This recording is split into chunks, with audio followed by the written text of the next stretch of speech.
Coming up in this episode of Behind the Sound. Shouts out to people like Captain Abdul, who his heart was always in the right place.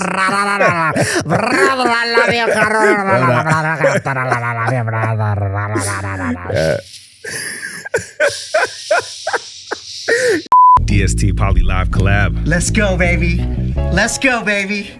Let's go, baby. It's going down, people gather around. Grab a mic, let's rap, it's Behind the Sound. It's going down, people gather around. Grab a mic, let's rap, it's Behind the Sound. Ladies and gentlemen, this next award-winning artist has toured all over Canada, all over Europe. His last record, Maybe Tomorrow, was #1 on the Canadian campus hip hop charts. His current record, Blue Collar, which he'll be performing a track off of that later in the show, is out right now and available everywhere. He's been featured on noisy.com, vice.com. He is easily one of the greatest community advocates and community leaders to ever do it. The OG of all OGs, my man, my homie, the one and only Arlo Maverick. How are you, brother? That was a beautiful intro, man. You're a beautiful person. Thank you. You are too. Thank you, man. I'm glad we get to sit here and rap. This is, to me, iconic. And so thank you for being on the show. No, thank you for having me, man. I've seen a couple episodes and I really like what you're doing. And yeah, so it's an honor to be here. You know? Let's kick the elephant out of the room right now, okay?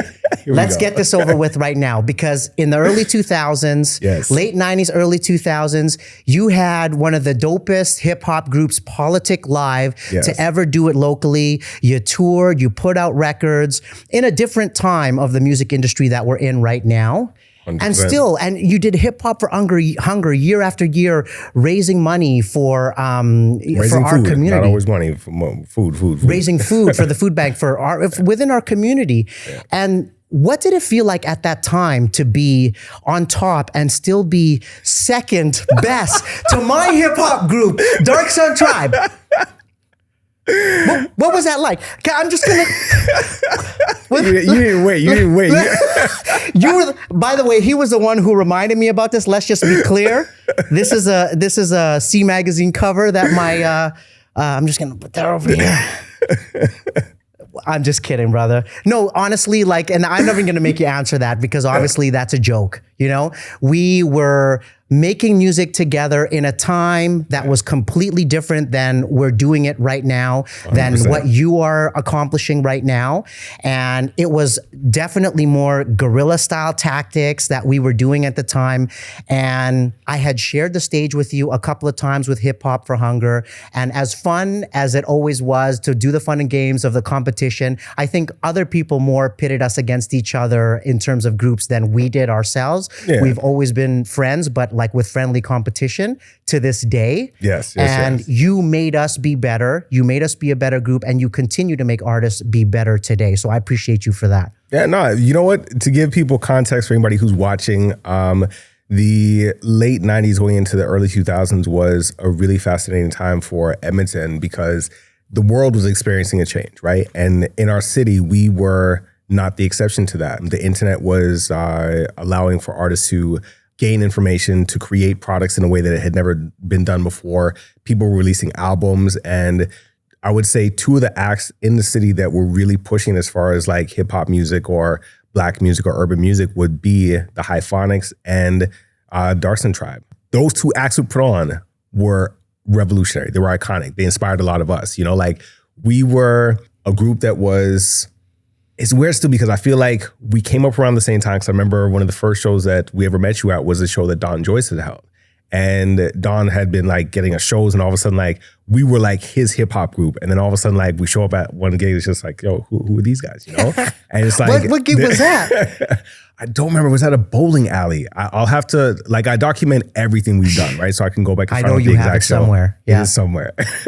But that was the first show that we ever did with you guys. And from there was we began doing more stuff quite often. And one thing I liked about you guys was the fact that there was a level of professionalism that gave us a run for our money, because at that point in time, I saw myself as I'm Diddy, but then all of a sudden it's just okay, nah, you might think you're Diddy, but here's another crew in the city that's coming in, and doing some real fascinating stuff, you know? And so it pushed us. And I think it also pushed the whole scene because I remember the event you guys did at Reds where you guys had the I can't remember what. Taiko drummers. Yeah, Taiko drummers and everything like that. And like, it was like, cause you guys had like the Darkson family. It wasn't just, and then that one spot that's on 10, so Jasper and 101, it's not there anymore. New City. No, this is before New City. Okay. It was a venue that was there that you guys had a show and like, it was like this huge venue. You guys like packed it out.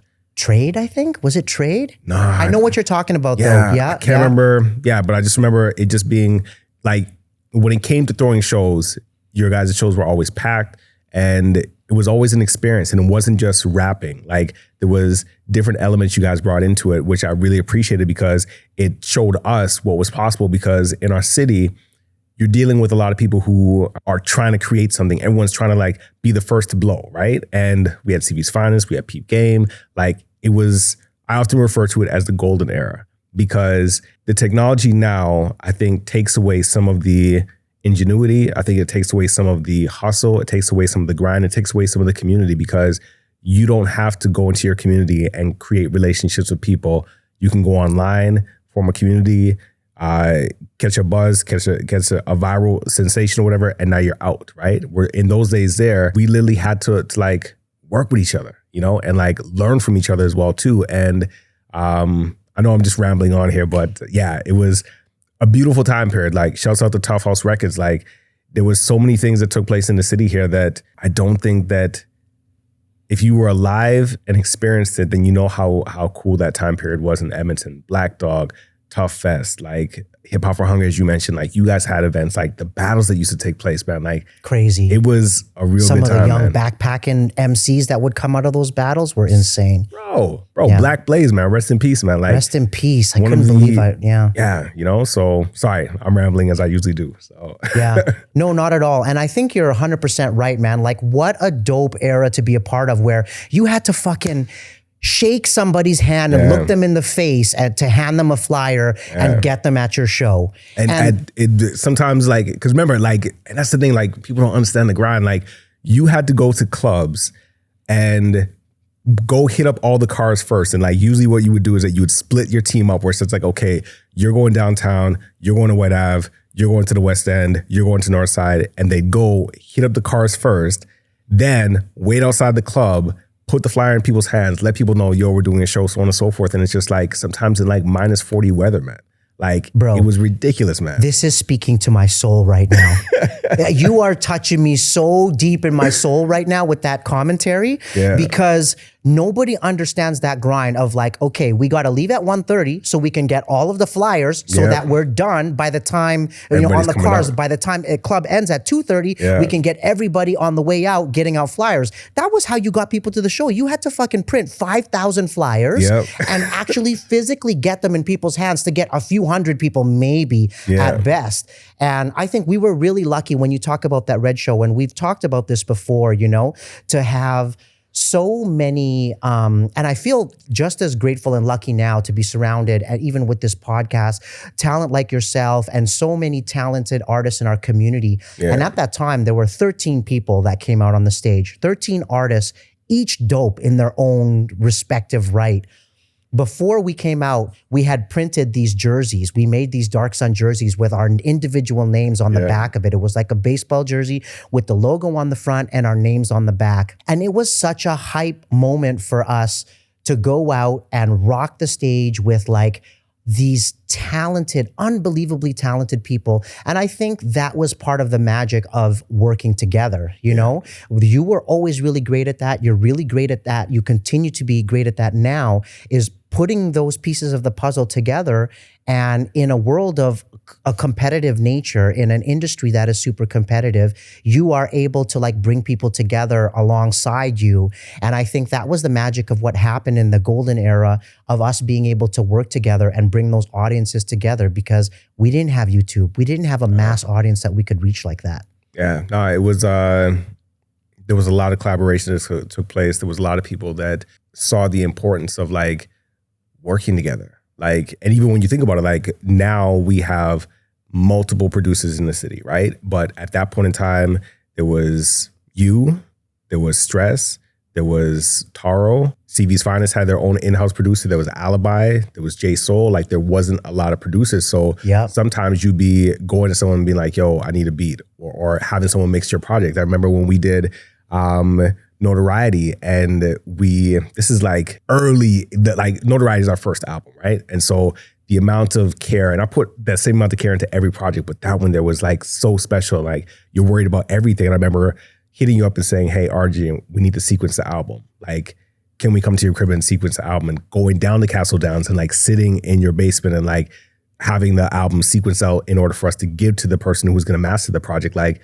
those are moments that may not happen today because you can do it on your own, or you can find somebody on Fiverr to do it for you. You know, it's like, I think that the lack of resources that we had made us work with each other. And even shows, like we collaborated on a lot of shows together, man. I don't think everybody was of that mindset. You know, I don't want to give too much credit where it's not due, because there were really a few key people like yourself who were operating and executing at a level that was world class. And I think for me, that's what always made you stand out, is that you do that at a professional level that you could find anywhere in the world. And talent is one thing. There's a lot of talent everywhere, but I think to have that business sense and that execution, like I knew that no matter sometimes if Anthony or somebody wasn't showing up to flyer, guess who the guy is that's going to be there to flyer? Me. And you were also that guy. You know what I mean? Like we were there to like help each other that way. And that was one of the biggest things that I appreciated about what you did. Yeah. No, well, the thing about it is that I think in that era, there definitely was, I think that when I look at, I'm not just saying this because you're here, but you guys set the tone. Yes, you are. No, I'm being serious. Yes, you are. You wouldn't say this in front of nobody else. Don't lie. I say this all the time, Don't bro. lie I say to this me. all the time. But I think that you guys, Hyphonics, really set the tone for the quality of what, like whether it was a flyer, whether it was a CD booklet. And for me, I was always looking at it from the standpoint of, there's no reason why Edmonton can't perform on the same level as New York or LA or wherever it may be, right? And so when we did our first album, Notoriety, like the guy who designed our website is the same guy who designed the CD booklet for it. And I was very specific in regards to what I was looking for and like the quality of it, because some people would just like write on a cover or whatever and just put it on. I'm just like, nah, man, like we want people to take us seriously, you know? Right. And so that comes from watching and also being involved in different things. Like I also had worked at HMV at the time. I worked at CJSR. So I'm seeing all this stuff coming through. I had a good relationship with a lot of the label reps. That was back in the days when you had Sony, not Sony BMG. You had Sony and BMG, Warner Music, Universal Music, and EMI. So I'm working at HMV and the reps are coming through and like dropping off promos and so on and so forth. And I'm just like, oh shoot, this is like, I'm realizing what a release sheet looks like. Just like, okay, we need something like this when we release Notoriety, and like just learning all these different pieces. And like even the whole idea of like having the listening post that they used to have at HMV. Like because I worked there, a lot of independent artists had their stuff put into the listening post when they came into the dance room. And to me, I'm just like, there's no reason why we can't be on that level. We just have to have somebody who's inside who's willing to help with this. Right. And then going to Nate, and I plug Nate all the time, man, but like I learned so much about marketing from that school that I was able to implement this, but I didn't just implement it. I also shared it with other people. And some people just thought I was a know-it-all. You know, it's just like, nah, guys, like, I'm telling you this for a reason, you know? And some people listen, some Take people it or didn't. leave it, right? Yeah, 100%. And still till today, like, for me, it's a matter of, I don't want to be the only one who is in a room of important people. I want to bring other people in.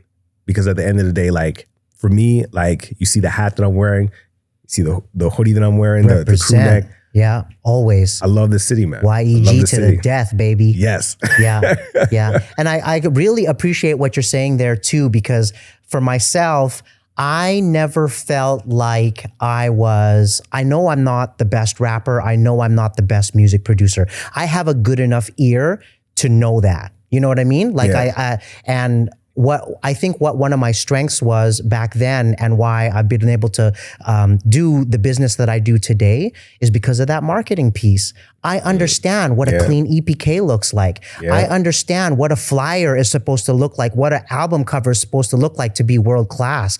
And so the unfortunate thing is you can get by with 70% talent if you have all of those other pieces in play. And unfortunately, a lot of artists today are missing that piece, but it's starting to transition because you have to wear a lot of those hats now as an artist. But what would you say is the biggest change? Because you've had this like longevity in your career and you're still a young guy, you know what I mean? But you've been in the game for so long. What do you think has been the biggest change in the way that let's not even get into the music industry because that's a big thing, but in the way that you have to make music and put it out there, what do you think is the biggest change? It's a big and very loaded question because there's so many things, but I think that the rate at which we can create and then release and then connect with fans, I think has been the biggest change.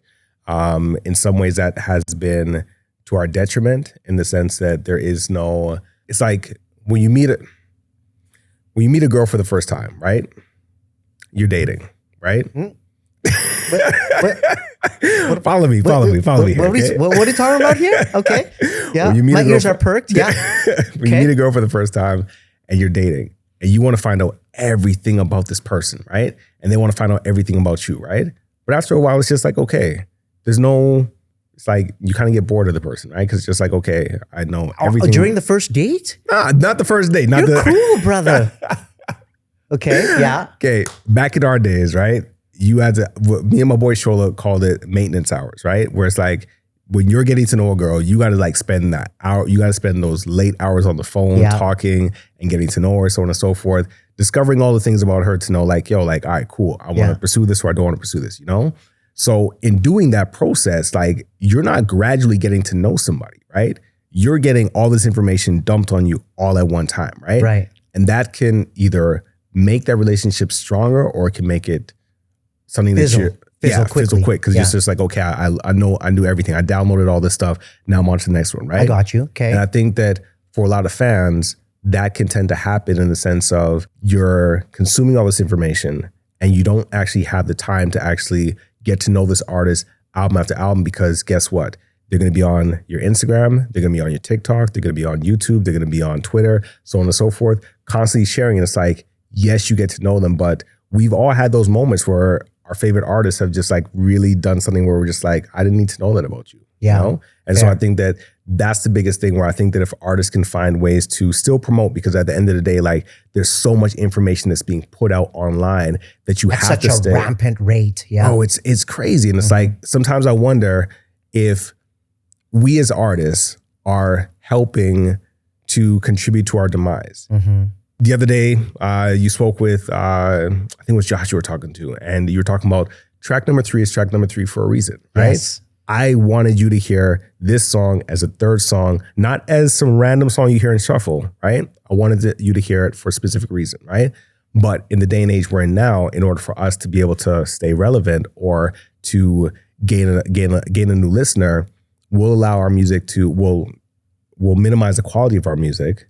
We'll also take away the time that it took to create and nurture and cultivate that music and just put it out there, right? And then even you and I had a conversation about videos. Like you and I both make art through visual motion pictures, but that is a dying art. So because of that, as artists, do we then say, although we know that's an extension of what we do we then say, let's annex this and do something that is somewhat of an insult to what we know what we're capable of doing, just so we can have a song go viral on TikTok? Are we essentially destroying an art form for platforms that don't care about the art form? And so to me, like I sometimes feel like some artists don't actually get the time to actually, or even get the opportunity to actually be artists, because it's just like, you've got to be the promoter. You've got to be the person who's running your social media. 100%. And then you've got to line up your tour on all this stuff here. And I get it, because it's given us as artists a lot more control and a lot more, it's less likely for us to get ripped off now, right? But that comes at a cost to the thing that we love the most, which is the art. Because now we're conditioning listeners to listen to music in a way where they see it as being disposable. Right. We're not asking them to like, hey, you know what? Like, I've made this album and I want you to listen to it from beginning to end, and having those conversations like, bro, how many times did you listen to Doggy Style when it came out? Yeah, straight through. No shuffle. Banged it straight through. And interludes and everything. Everything, dude. Yeah. Like, interludes meant something. Interludes. Like, who the fuck does interludes anymore? Bro. Those were the best parts. You know what I'm saying? So answer me this, and Okay. you've answered this question for yourself because you made a good point about in a world of singles and an artist questioning, do I do this because I know that this is the trend and this is the way that people are going to listen to it? Or do I focus on the art and the piece and the craft that I want to put out there? And you've made that choice. You made a fucking record that's out right now.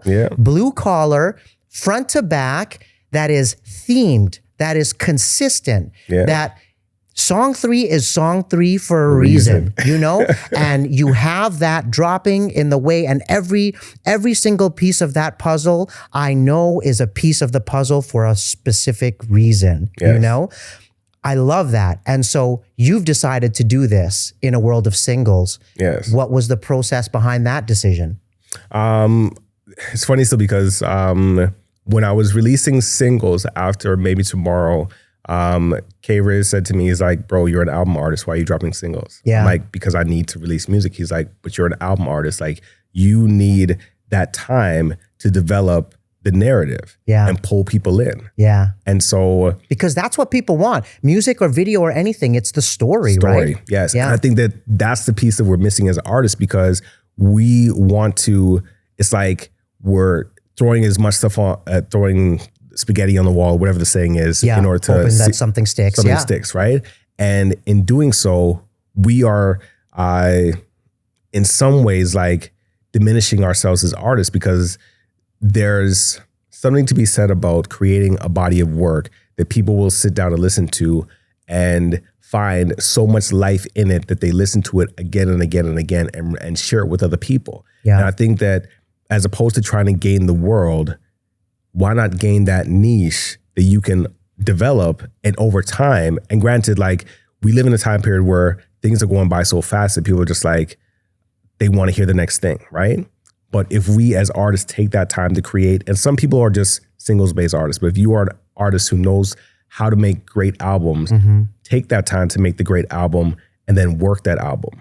Find ways to get it out to the people that you know need to hear it, because I think part of it goes back to that marketing component, in the sense that if you don't know how to market something, or if you're not patient enough to see the results of marketing the project properly and working the album, then you'll be like, okay, I've got to switch to something else. And that's what we're encouraged to do, where it's just like, okay, if that's not working, jump to something else. It's like, yo, going back to that whole relationship thing, do you then throw something away because it's not working?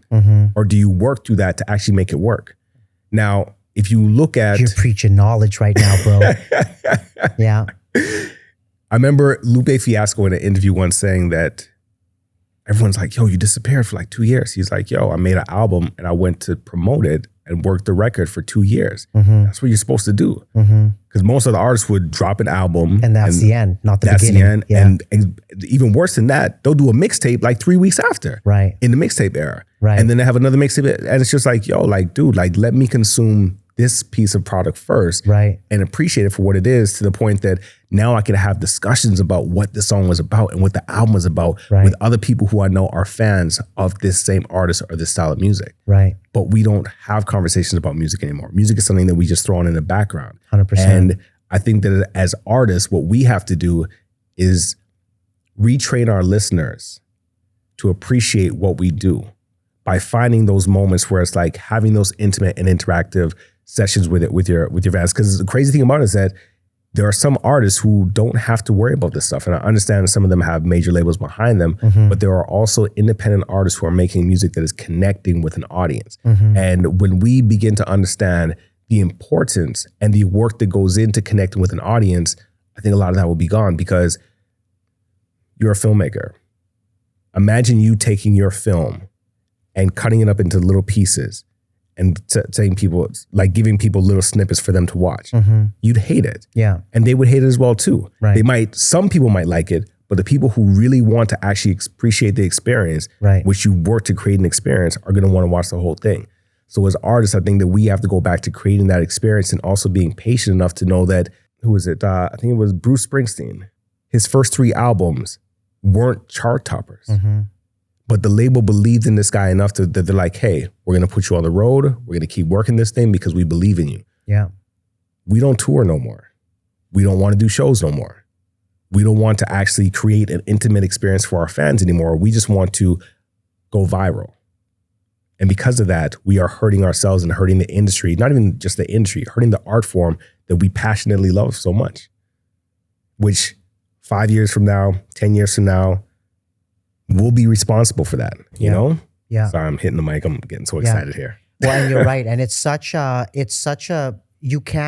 almost like you can't have one without the other. It's like you have to sacrifice being everything for everybody, or you have to sacrifice yourself as a craft. And I think you hit the nail on the head where you were saying that, you know, it's not about being everything to everybody, but you need to be you for a specific group of diehards that understand, because the rest doesn't fucking matter and they're going to come and go, you know? 100%. And we create videos the same way, even though people are consuming at such a crazy rapid pace right now. I can't imagine not making a full music video. Like they're saying now to not shoot full music videos.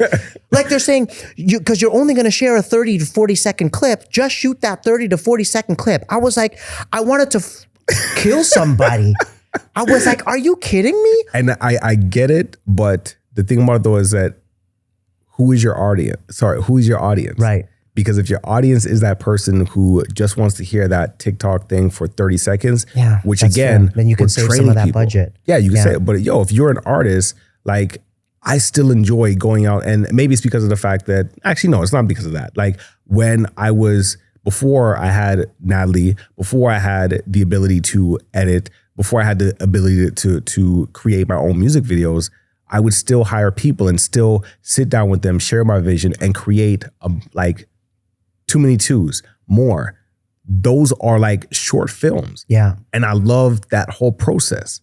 And to me, when we put out Too Many Twos, people were just like, yo, like this is a great video. And granted, that's 2016 it drops, right? Yeah. So the world has changed since then. Yeah. But I can still throw on that video right now. And if I'm able to get someone's attention and say, hey, can you just watch this video? They watch it from beginning to end.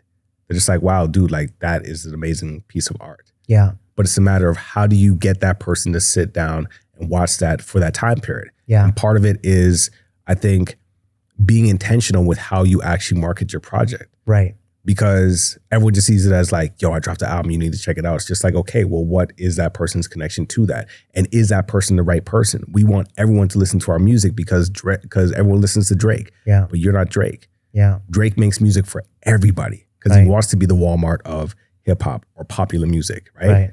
But if you are an independent artist and you have a niche, cater to your niche. Because when you cater to your niche, they will make you into who you need to be. Mm-hmm. But you have to create that experience for them that makes them say, wow, like I enjoy the music, I enjoy the person, and I want other people to enjoy the music and enjoy the person as well too. Mm-hmm. And it's context also, I think, right? Like I think there's certain times where, okay, a 2-minute video was too long. If I'm like scrolling through Instagram and I see that it's like, you know, even on YouTube, it's like a 2 or 3 minute video, then I might skip it. There are times when I want to listen to an 1.5 hour long podcast. Yeah. You know what I mean? Yeah. And so that is changing too, where even just as early as 5 years ago, where videos got shorter and shorter and shorter, now we're coming back to longer story form, longer storytelling videos and longer form content. So I love the return of that. You have to wear all of those hats, and including shooting your own music videos, creating that content, photography, and you've got Natalie to help you with these pieces. And of course, you always bring in pieces of the puzzle that you can work with and collaborate with on projects. But what is it like for you to have to wear all of those hats now as an artist, to be not only the artist, the marketer, the media person, the publicist, creating all of these pieces of content? Because as I understand it, you got into video even earlier than I know. Like in high school, was there some sort of X-rated project that you created? How do you know about high this? school? How do you know about this? Can you tell us about this? It wasn't X-rated, but we got in trouble for it. Yeah. So context to this still. Shout out to Natalie for helping me out on that one. Thanks, Natalie. So two of my closest and dearest friends, Ben Velasco and Bim Narayan, they were in a visual communications course in grade 11. And they made this movie called Pusher Man. And I was just like, yo, you guys made a movie. I was just like, completely just like, I was just like, yo, I need to be in this class. I see this already. Yeah, I already know where this is going. The next year, I'm in that same class and I want to make my own movie. So we called it Vindictive Fortune, right? And basically the premise of it is that I'm a police officer, right? And my girlfriend is a stripper. And so she's at a strip club.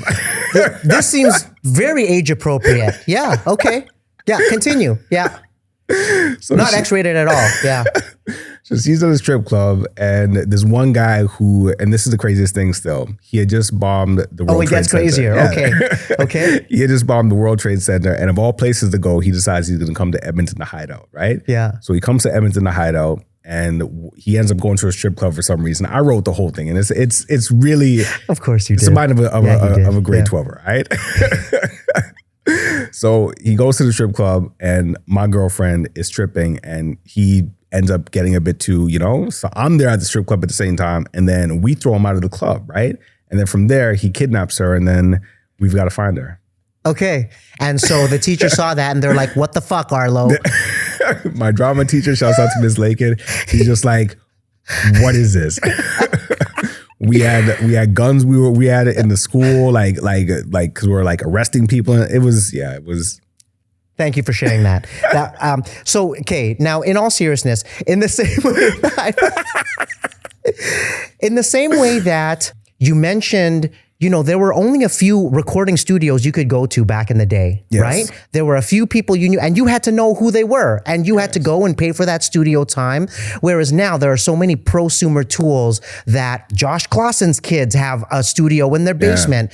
Everybody's got some sort of a camera, if not just an iPhone or a Samsung with an excellent camera. They've got some sort of a mirrorless camera that they shoot with, and you've picked up those tools yourself. What are the advantages and disadvantages of this new era of this new breed of creators? Because you have to create all of this content yourself. Whereas back then, you went to the studio, somebody took care of that, you collaborated, you worked together. But now you're recording vocals yourself, you're sending them to me. You're shooting videos on your own for your own content. What are the biggest, I think, advantages and disadvantages of that shift? Okay, so with that shift, I think the good thing about it is that you're able to control more of what needs to be controlled. I remember, and you went through this situation when we were coming up where you're going to someone else's studio who basically sees you as a paycheck. And because they see you as a paycheck, your deadlines don't matter to them. Right. Your project doesn't matter to them. They're not putting as much all into it and so on and so forth. And so it can be very frustrating and it could really crush your spirit, you know? Yeah. Even when it comes to videos, I had situations with filmmakers where I'd be arguing with them about the concept of a video, or there'd be a budget and all of a sudden there's money missing. And it's just come on guys, I'm trying to build a working relationship with you guys. And, but in taking this on my own and finding someone who I could trust to work with, now it's a situation of, okay, I'm getting the stuff done. I'm meeting the deadlines I need to meet. The vision is clear to what I want it to be. And I'm not one of those people who won't accept ideas from other people, but there's certain things culturally, you're Filipino, I'm Jamaican, right? And there are certain things culturally that we understand that when you bring other people in, they don't understand it. And now they're trying to tell you that we don't need this. And it's just but yo. Yeah, we do. We do need this, Right. And so not having to have that argument, not having to have those back and forth has been good. However, the tough thing with it though is that you do get burnout because now you're doing every single thing. And I think the pro to that is that when you hire people, you know what to expect and you're able to work with them. My publicist, Juliana Capone, shouts out to her, Light of Day Publicity.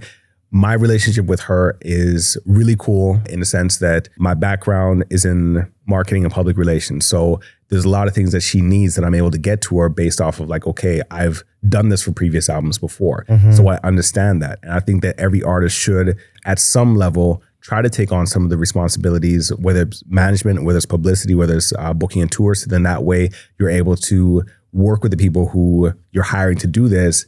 You know what to look for, and also you know how to make their jobs easier, you know? But that could all derail based off of the ecosystem that's around you if people aren't doing what they're supposed to do, which is a very hard thing as an independent because we don't have a department that handles content. We don't have a department that handles the production of your album or handles your tour or whatever. You are all those departments, and if you're fortunate enough to hire people on, then they can do what they can, but at the same time, though, that might just be one person. It's not a whole bunch of people. But again, I am fortunate to be in a position where I have a really dope team that believes in what I do and they push, you know, and like that, and they do the work they're supposed to do, you know? And people can make or break what you're doing. Like when you have the right person, bro, it makes a complete difference. And then to have, hindsight is 2020, but when you go through experiences like you just mentioned with working, I've had those exact same experiences working with different cats and different clients even, and not only vendors, and artists, but all walks of life. And that can make or break your entire experience. When you find the right people, you hold on to those people. Nobody's going to honestly care about your project like you do. Yeah. You know, but when you find the right people who are passionate about what they do and can apply it, that's the difference with my studio is like, God, it certainly wasn't for the fucking money. You know what I mean? Like I was selling $100 hip hop beats and working with artists, but it got to a point where we got busy enough that I could pick and choose the artists that I wanted to work with. And that was enough for me because I fucking loved hearing you rap in the booth. I loved Peep Game coming to the booth. You know what I mean? I love Straight Trippin' and all of these different artists coming in and me being able to push buttons behind the board and experience that music collaboration and creation with people. When you find people who are doing things for the right reason, they might come few and far between, but when you find them, it changes the game. Oh yeah, no, and that's the thing, like you really have to cherish those people. Like you really have to take care of those people because at the end of the day, like when you have to deal with the headache of working with someone who has no work ethic, who doesn't understand deadlines, who it's not even to say that they're taking their time and doing it in doing stuff properly. They're just like being complacent. Yeah. That could be the most frustrating and discouraging thing because it's just like, yo, like you and I are planners, right? And Gritty always bugs me about this all the time. He's like, all you do is make lists. You make lists about this. And like, I make lists for everything, bro. But it's like how I itemize stuff and how I get stuff done, you know? Me too, yeah. And when you are able to work with people who understand that and see it as like, hey, you know what? Like you're trying to reach this goal and I am there to help you do that. And I think the biggest thing for me is that I look at an artist like Moraine, right? And I won't wait for Moraine to ask me like, yo, Arlo, can you help me with this? Yeah. I'll look at what he's doing and be like, yo, I'm gonna give him a shout and be like, yo, have you thought about this? Have you thought about this? But I'm not giving him that shout in order to put more on his plate. I'm giving him that shout to be like, yo, I will take care of this for you. I'm itemizing this thing here and this is for you. I'm going to take care of that. Because at the end of the day, like, I think as artists, like everybody comes to us with ideas, not realizing that we have all the stuff we haven't taken care of. And now you're asking me to entertain an idea that could be an amazing idea, but I don't have the capacity for it. So if you are willing to come aboard and be a part of this thing, then we can grow together. And most people want to wait till you're successful and then say, hey, like I got a great idea. If you would have hit me back, like I guarantee you there's people in Toronto right now who are just like, man, you know, Drake asked me to drive him to the studio that one time and I told him like, yo, I can't do it because I'm busy playing Xbox. Right. Yeah. And idiot. You know what I'm saying? Where it could have been just like, even something as simple as that. Like a lot of people who are on the come up, if you can show your value to them, then they will put you into places when they get to places. because they know they can trust you. They don't know if they can trust these people in the industry because the industry is very predatory. Yeah. So I always encourage people, and I remember, so I'm just going to give this one story here. Years ago, this is like before Moraine had management. I'm just like talking to this one producer in the city. I'm just like, yo, like this guy, like his work ethic, like his energy, his talent, like he's going to take himself to places, but he needs an in-house producer. This person said to me, I'm trying to get paid. If he ain't got no money, I'm not doing it for him. Yeah. Wrong person already. Yeah. Wrong person already. This person here now doesn't really, the producer's like here and in between. Right. Where he could have been running side by side. And the example I always give to people is Drake and 40. Imagine 40 saying to Drake, nah, man, I'm gonna need this for us to work together. Right. Drake changes 40's life and 40 changes Drake's life. Yeah. They're working as a collaborator, as a team, as a, like, you know, even you look at the Clips and the Neptunes. Yeah. You need both to get to where they are now. Yeah. But most people don't have the foresight to see that the time that you put into something can change your life and change someone else's life. Just because someone is coming to you and saying, hey, can you help me with this, doesn't mean that they need you and you should exploit the situation. Sometimes it's someone coming to you and saying, hey, I've put in the work to get this thing to this point here, but I need assistance to get to the next level. And that vulnerability for someone to do that and for you to just be like, nah, it's not worth my time. Yeah. Again, Drake, 40, two nobodies in Toronto who are now somebodies throughout the whole world because they saw the talent in each other and pushed each other and didn't let it become a transaction. Now, the amount of money they make. Yeah. First of all, we needed more Clips in our lives. I think Clips came and went way too soon. Those brothers were that record was one of the most fire records of all time. It took over a summer, dude. Yeah. But to get to your point here, I think, and it's something that my brother always taught me, is that if you're trying to build the relationship when you need something, it's too late. You know what I mean? You have to be building. Yeah, Shouts out to Victor, man. It's too, bro. So much knowledge from that guy. If you're trying, let me just say that again. If you're trying to build a relationship when you need something, it's too fucking late. 100%. You know what I mean? So if your intent is to help people for the purpose of helping people without expecting anything back, that is how you build that relationship. And there is going to come a time when you need help.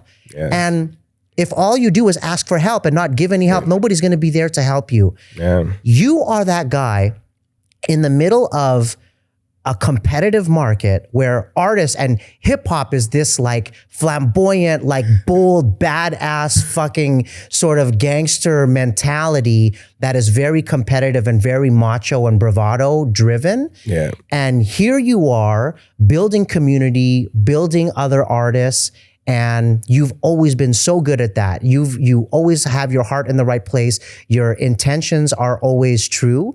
And I think that's why you continue to have this successful career and surround yourself with great people. Thank you. A lot of that comes from the family that I'm from. Just a lot of people from my family are just people that help even when they aren't asked to, and help when they can't help, but they know that someone needs the help, you know? The competitive side, it's funny still because most people don't realize how competitive of a person I am because it doesn't come across. Oh, I do. I know how competitive he is. Trust me. Most people don't know. But the thing with me is that I remember, I think it was Michael Jordan. And Michael, like anyone who knows me knows that I'm always referencing Michael Jordan in everything that I do, right? But Michael Jordan, I think, had one point in time had spoken about how he can't be the best if Magic Johnson can't be who he competes with, right? So if Magic Johnson, if they are in the finals and Magic Johnson is sick, Jordan will be like, I can't play. Yeah. I need to compete against him to know that I am the best, right? And so for me, when I push Darkson Tribe to be the best, when I push Uzi Law to be the best, Moraine, K-Riz, Just Mo, Selassie, whomever it may be, that forces me to be better. Because if I am in a room full of giants, I need to also stand tall. And I can't stand tall if Moto's not in the room with me. Right. As young as that dude is, that dude could wrap circles around people. But So fire. in being in his presence, I'm getting a bit of that magic and I'm able to apply it to what I do. Yeah. And for me, it's a matter of I want our city to be the best, and the only way we are the best is if the best shine through. I saw this thing on Instagram the other day. Wait, that's what I felt about. Poly Live was my Magic Johnson. You know what I mean? You were the Magic Johnson to my Jordan. You know what I'm saying? How come I can't be Jordan? Okay, sorry, brother. Okay, you saw this. Back to our competitiveness. But okay, so you saw something on Instagram. He knows I was Jordan. But I saw this thing the other day online where they said that the dopest music out of certain cities you'll never hear because the DJ is a gatekeeper. And if that DJ doesn't mess with that artist or is not getting paid from that artist, Right. then that DJ is not letting his industry friends know, like, yo, this is the hottest artist in the city. And it's crazy because, like, I have been in a situation where I've been a radio DJ and I could have, like, said, like, and this is like, it's just facts. I'm just speaking facts here. Prior to the Urban Hang Suite, there was no show that had independent Edmonton hip hop or Canadian hip hop 100. for that in the city played on a weekly rotation. Yeah. To the point that there were people who actually began to familiarize themselves with Edmonton-based hip hop artists because of the fact that, like, yo, the music is being played. And it's not like just getting the one play, then you never hear that song again, like a lot of DJs do. It was getting played on a weekly basis, and it was also being mixed in with the biggest artists of that time. Plus, there was an opportunity to come down and do a radio interview. Right. Let's pivot to another area that I was in, journalism. The Nate Nugget, when I was there, I had a column that was dedicated to hip hop. It was called Olympia 2000 and Beyond. I covered you guys, covered the Hyphonics, I covered Smash Benz, I covered Dangerous Goods. Then I pivot over to C Magazine, cover right there. And that was actually the inception of me being a writer for C Magazine. I did the same thing because in my eyes and in my head, I knew that we had to legitimize ourselves as a scene. And if we legitimize ourselves as a scene, that's going to raise the quality of the scene as well too, because now it's just like, yo, you now have stars to look at. The unfortunate thing is that what makes our era so beautiful and a golden era to me is the fact that the generation before, the Maximum Definitive, AOK, Task Force, Quick Trouble, and many others, they didn't have the ability to create something in their own city where they would have an opportunity to be in C Magazine, have an opportunity to be on the radio, and then still be able to go to a hall party or go to Black Dog and have your stuff actually, you be celebrated and be able to do shows. So that era there, I was alive during that time there, but I wasn't able to be in the clubs and see all these things happening and listening to the radio. But you fast forward a generation later, we're all kicking it with each other. We're all supporting each other. We're all going to each other's shows. We're all appearing on each other's albums, and CDs are now something that are more affordable for us to actually put out. So with each one of these releases, like, dude, I remember when you guys released Prognosis 780. And I'm like, yo, these guys got a CD. Yeah. The whole time I'm just like, yo, how do we get a CD? Yeah. Because you see it being done by people in your city. So what does that tell you? It tells you that it is possible. Then it gets done. Remember, not just done, gets one-upped. No, yes, that wasn't a joke. No, I know, because right? then the next person comes in and it's just like, okay, they did this, let me do this. What do we, exactly. And then you keep elevating it. Right. And again, that goes back to the whole competitive nature. Like, this competition is created in a space where it's like, I remember saying this to Musa years ago. I'm like, we are competitive, but that competition is allowing us to create better art. 100%. Yeah. And some people look at it from the standpoint of like, yo, like, you wanting to be the best artist is not a negative thing. If you are willing to sabotage another artist to be the best artist, that's a horrible thing. Right. But if you're willing to be inspired by somebody else or even help that person to become their best because that then forces you to be your best, that's a beautiful thing, man. Yeah. You don't have to tear down the other buildings to be the tallest building on the block. Nah, I like that. Put it on a t-shirt. Yeah, man. Yeah, 100%. And you're still doing this, man. Like you're still not only working to collaborate and build other artists today, you're looking back. Like you are the fucking hip hop historian. I was talking to Josh about that. Like he's like, yo, somebody needs to talk about the hip hop that had happened in Edmonton. There's such a rich hip hop history. Somebody needs to do a documentary. I was like, bro.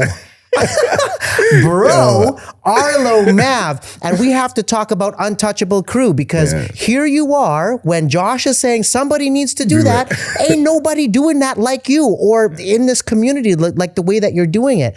So let's talk quickly. I want to wind this down, but we have to talk about the Untouchable Crew. You brought me on kind of further along in the project to help with editing this. And you conducted all of these interviews, 3-hour interviews, by the way, fucking 3-hour interviews with each of the Untouchable Crew. That was a 3-hour average, bro. Average. Right. He told me, listen, yo, Jing, I need you to, do you have some time to take on this editing project? I need a little bit of help. I've got too much on my plate. There's just a few interviews.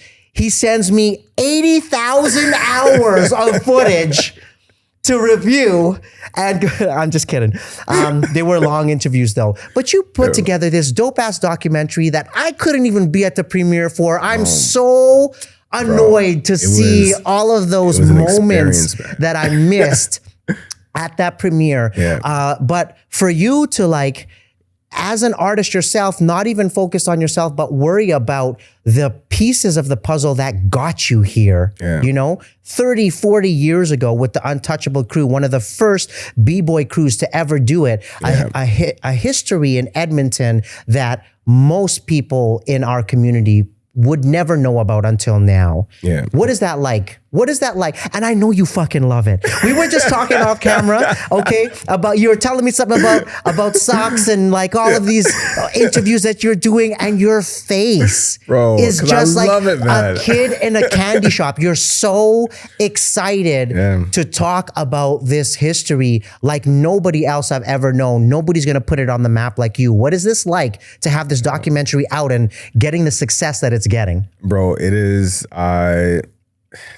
that night I was on top of the world. And I was worried that they weren't gonna like it, man. I was like, it was one of those things where I'm just like, are they gonna like it? Are they gonna feel that I told their story appropriately? But just the feedback I got from them and just like how the audience reacted to it and just hearing some of the new school B-boys were just like, yo, like we didn't know this history was there. We had no idea. Yeah, and I'm just like, and that's what I wanted, but you never know if your art is gonna impact people in that way.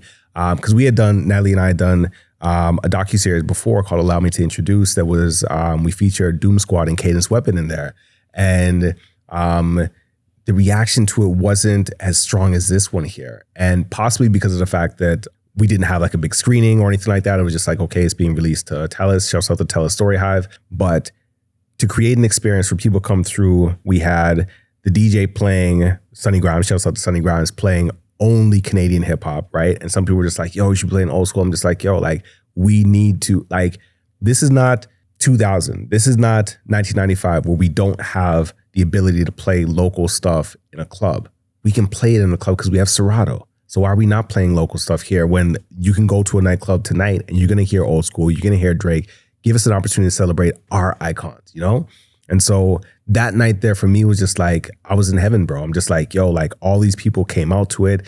People showing love, like they're enjoying the movie. They're asking the questions. The panel that happened afterwards, like Bobby T hosted it. And like hearing these guys, like I was fortunate enough to be in that room, like listening to these interviews. I'm just like, holy, like, yo, this is Curtis Black. Like, yo, bro, it's crazy. It's crazy, And to then have these people, just Edmontonians in a room hearing Curtis Black tell stories. And Curtis Black is someone who's like, he was like our Crazy Legs, right?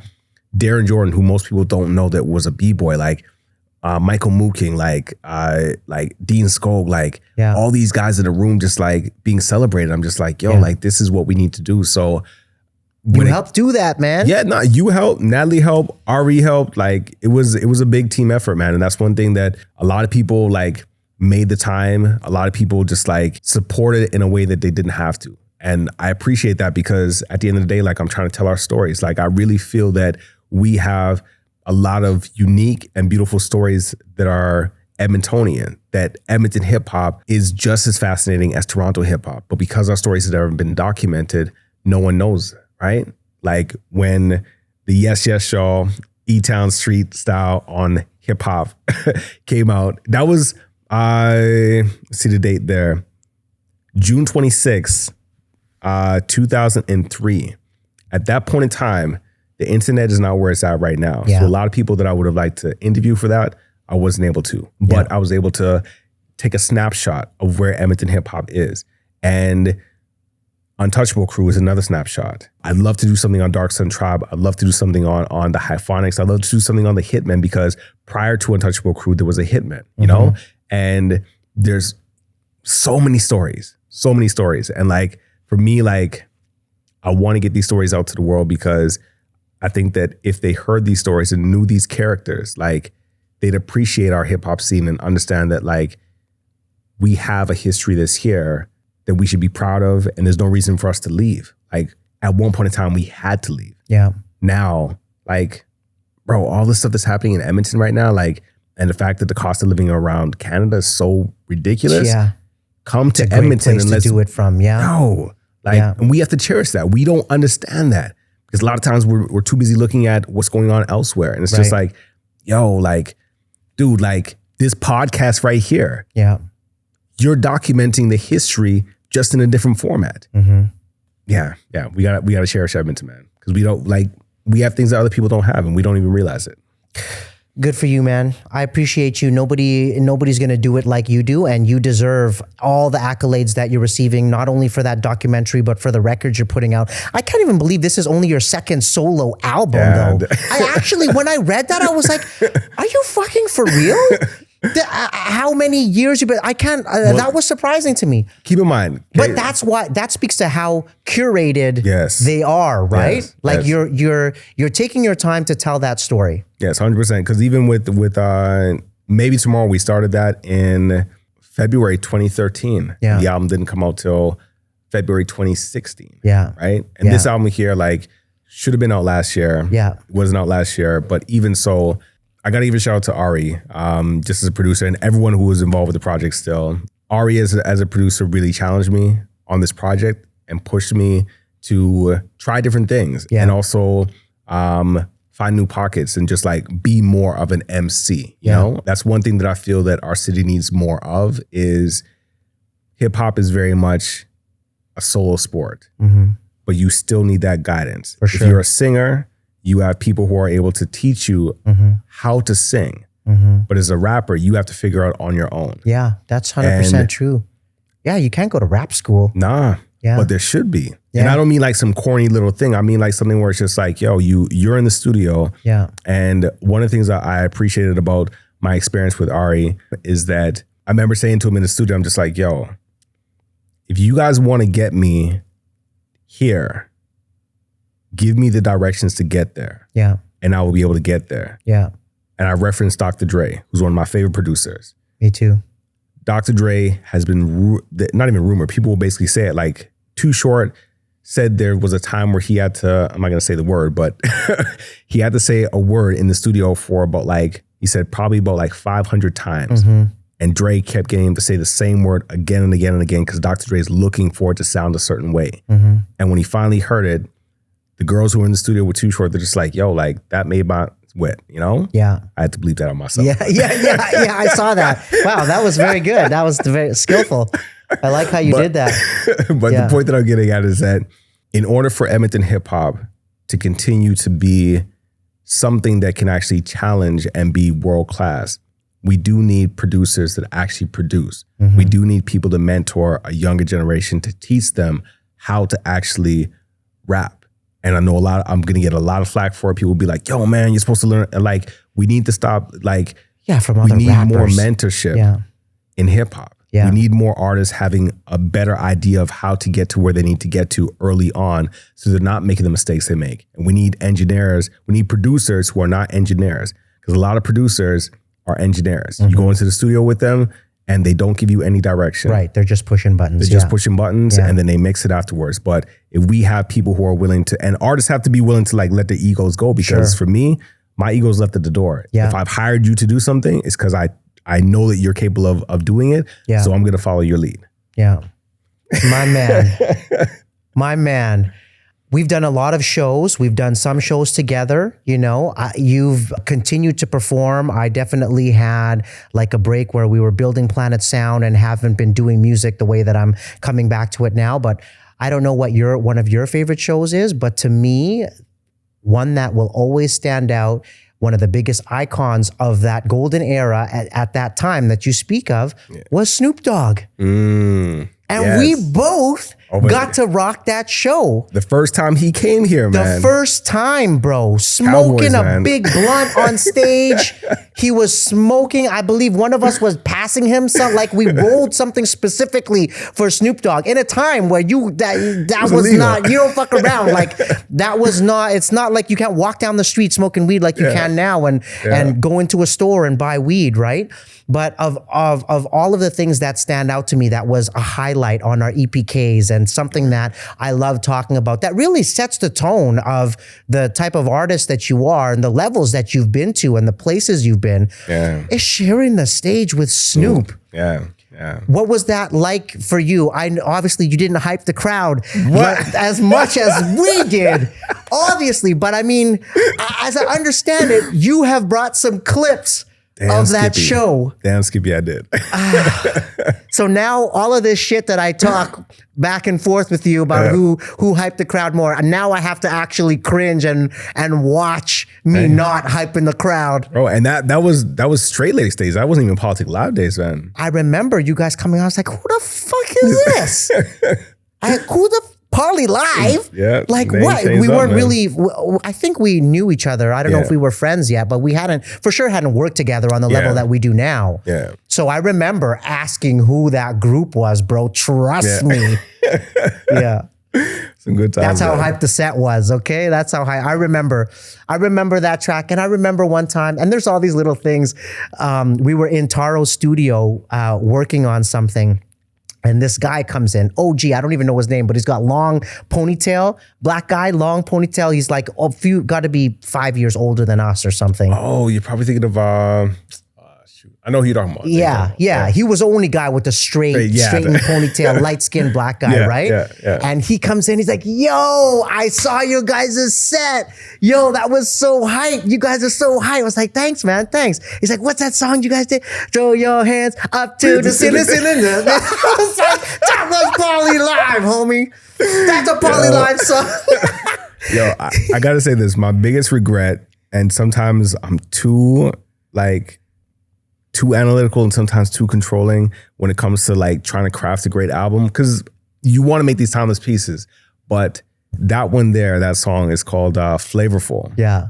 And it's a banger. Bro. Even I gotta say it's a banger. But it never was on any albums. Yeah, that's crazy. And I'm just like, when I look back at it, I'm just like, I really should have it should have been on Notoriety, you know, but it wasn't. But Gritty was also working on a solo project called Terrain. And I listened to that project every now and then because like it was supposed to be an EP. He was supposed to drop that, but then he ended up not doing that. So some of those songs ended up going on to Notoriety. Yeah. So yeah, but it was, bro, it was a beautiful time period, man. Yeah. And sometimes I wish I could relive it, man, just to be like, yo, this is like, even just to like go back in a time machine, just to like watch all these things happening, man. Just be like, yo, like these guys don't even know this is happening, man. Well, listen, I'm going to insert a couple of those clips right here for people who are watching this video podcast. You and I are going to take a break. We're going to watch those together right now. Yeah. But insert those clips right now. Let's take a look at a Darkson Tribe Parley Live performance opening for Snoop Dogg in, when did we decide it was? It was 2000. 2000? We got to check that out. Okay, do you have your laptop? Yeah. Bring it here. That's it.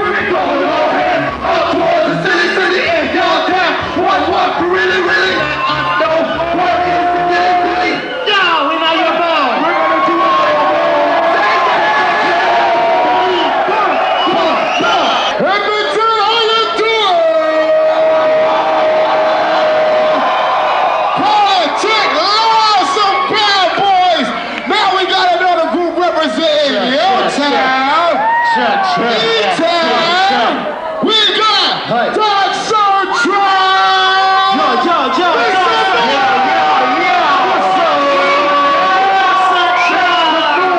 Represent your champions out right now. You know what I mean? Put your hands up! Put your hands up! Put your hands up!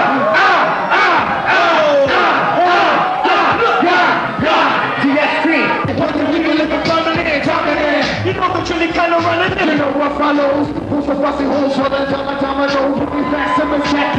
Like that track, should be turning back. We take it sound and fantastic. We take drastic measures in order to ensure realistic pleasure. And what they found us was might find it very treasure. When you want the time, we give it to ya. And just like a lesbian, don't let them do. Man, thank you for bringing that footage. I look like a 17-year-old child.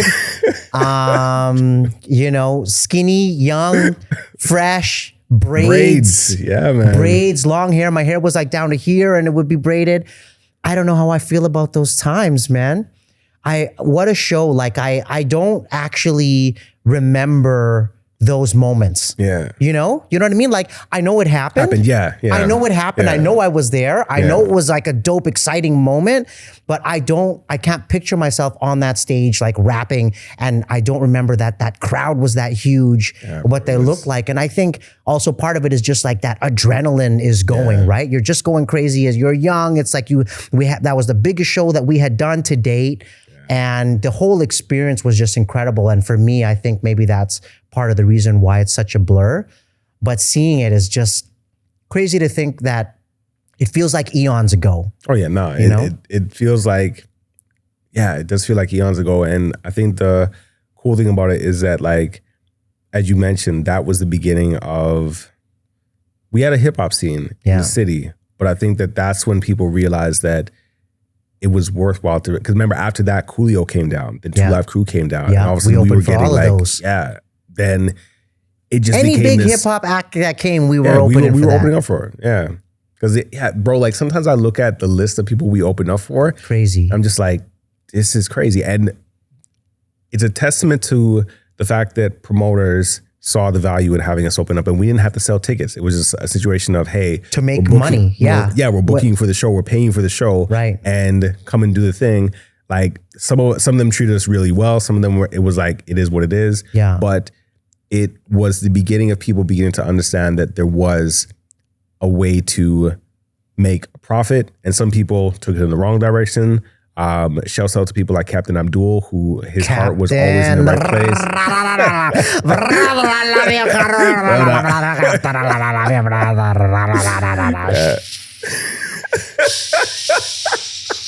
Yo, you got to insert hockey shuffle, him doing his dance right there, guy. You got to insert that, man. But dudes like him, man, like really cared about the scene, man. But it was about, so we were the influencers of that time because that was our following. When people paid us to do shows, it's like we were sponsoring their product on our Instagram page because we came with 300 people. You know, and that was the Instagram of that time, was us going out and flyering and being able to have that audience like, oh shit, there's a Poly live show. I'm going to that because I don't have all of the songs on my phone at any given time. I have to like go out and actually check that music, or I got to wait for Rap City or whatever. Like it wasn't the way that it is now, the golden era, baby. It was a golden era, man. Yeah. Golden era. Well, sitting here with you, man, seriously is the epitome of what this show was meant to be. It is hip hop and music, the way that it was, the way that it is, and the way that we see it's going to be. And nobody speaks to that era and the era today like you. Congratulations on the Untouchable Crew documentary, on the album, Blue Collar, that's out right now, the masterpiece that you have formulated from beginning to end, that you're supposed to listen from track 1 all the way to the end because everything is strategically placed with a common theme. Honestly, you couldn't have picked when I asked you to like, hey, I would be honored if you picked a song off the record that we could promote and you let me throw a verse on it. And when you sent it to me, I was like, right away, I was like, there is no other song that we should do together. It's called Father. Yes. It is my absolute most favorite hat that I wear today. that I can think about my kids and just fucking cry on the spot because of what they mean to me in my life and my family. And so I really appreciate that banger of a song that you're going to let me grace with you. Tell us a little bit about that song before we go and perform this in the Get Shit Done booth. Okay. What is that concept? Yeah. Okay, so for Father, Blue Collar looks at the working class experience. And I think that sometimes we forget and it's no disrespect to mothers. Mothers are very important, but sometimes we forget the fact that fathers are just as important. And we live in a time period where a lot of people don't think fathers need to be in the homes, but fathers need to be in the homes. And the thing with the song is that I wanted to take a track where we address our relationships with our fathers and how we want to be better men than our fathers were. And not in a negative way, but saying that we want to be better. Because regardless of whether you have a great father or a father who's absent, whatever the case may be, whoever came before you, you're supposed to be better than what they are. Mm-hmm. So I wanted to make a song that would actually address certain things, certain themes as it relates to fatherhood, the importance of having a father. And in my verse, I'll talk about if I am my child's father, then I need to be a part of their life. Mm-hmm. And the whole idea of divorce, that's not an option. So if we're not going to have that conversation about what we want to do with the family moving forward, then let's not even bother. You know? I love it, man. I love every lyric in that song. I appreciate you, brother. Thank you for being on the show. Let's go rock the booth, baby. Let's go. All right. How you doing, Jane? You know, I'm in the booth with you, bro. Let's do this. Yeah. Hey. That's Arlo Mav, baby Jing, making history, baby. Done. Yeah. Yo, see, maybe I'm naive and wrong in saying never. My pops made mistakes, therefore I must do better. I don't blame him, I hate him, those mistakes made me. But for the safety of your legacy, this can't repeat. No buts or commas, I'm dealing with all my traumas. Not trying to have baby mamas, I'm choosing a different mantra. Husband and a father, so my kids cannot be farther than my arms reach. Disagree, then don't bother. Better or worse, yo, my vow was my oath. So we will work through everything, we will not wreck our home. Share custody ain't something they'll know. We will live at one table, we will eat at one home. Daddy will tuck them in and read them stories at night. So if you playing a monkey branch, you cannot be my wife. Yo, he's ain't negotiable, my kids need a mom and pop. So if we can't agree on this, then it's best we stop. Far from the tree, far from the tree. My seed, you will never be apart from me. You will never be apart from me. Yeah, no matter how far Dominique represent. Far from the tree, my seed. You will never be apart from me. Perspective. You will never be apart from None me. other than baby Jane. Yeah. November, December, my life changed in the best ways. Living through the hardest nights makes the best days. And I'ma love you to the death, puff my chest, mine. These little G's, they got shit on me, test me. Your mom is the strongest soldier I ever known. Whether coming out of 10 pounds or you was full grown. We built a home on loving you the best way we knew how. So you could hold your head up high and stand out in the crowd. Man, I love you so much. I'm crying as I write this, I ain't perfect, I know that. But I'ma try despite this. You deserve my best and no less, so I'ma give you that. And one day you'll sail away, I pray you'll hit me back. A love letter from a papa to his sons. From now until forever, you're my everything, my only ones. Remember in your head, never have a doubt. I'ma be right here, I promise you. We gon' work it out, my seed. Far from the tree, far from the tree, my seed. You will never be apart from. You will never be apart from me. You will never be apart from me. No matter how far you may be, how far from the tree, my seed. You will never be apart from. You will never be apart from me. You will never be apart from me. Yo, that's Arlo Mav right there. And this is Jane. Thank you for being on the show, brother. Thank you for having me. DST Poly Live collab. Let's go, baby. Let's go, baby. Let's go, baby. We famous now. That was tight. I like that take still. Yeah, that was tight.